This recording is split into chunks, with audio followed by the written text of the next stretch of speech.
Heippa! Mä olen Niina Sorri Sorrin puutarhasta.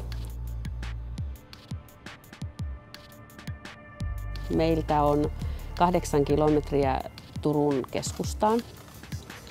Mun appivanhemmat on viljellyt näillä mailla jo 1960-luvulta.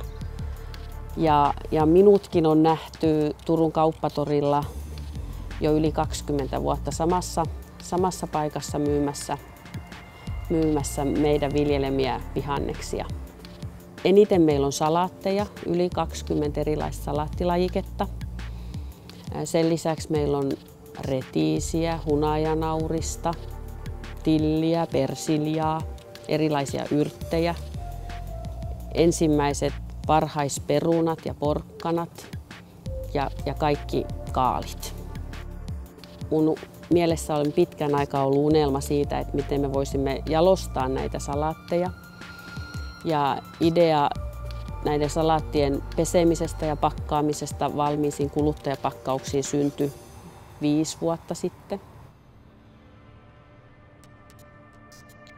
Eli tässä mun takana on meidän unelmien täyttymys.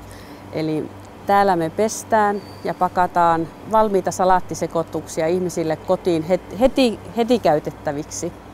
Eli ihmisen on mahdollisuus saada kaupasta sitä oikeasti tuoretta ja hyvää salaattia. Meillä on täällä puutarhalla 2 vakituista ja sitten kesällä kausityöntekijöitä 7 puutarhalla ja 5 osa-aikaista kauppatorilla. Meidän kausi alkaa, siis myyntikausi. Meillä on salaattia myytäväksi huhtikuun alusta marraskuun loppuun.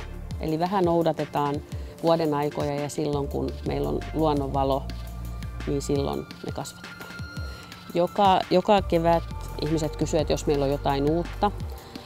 Meillä ollaan erittäin innokkaita testaamaan, että saadaan aina erilaisia siemeniä ja vasta sitten kun salaatti on valmis sen noin 2 kuukauden kuluttua, niin me nähdään mikä siitä tulee. Siis meidän perhe syö joka päivä salaattia. Nyt kun meillä on nämä valmiiksi pestyt ja pakatut salaattisekoituspussit, niin me repästään semmoinen pussi joka päivä auki.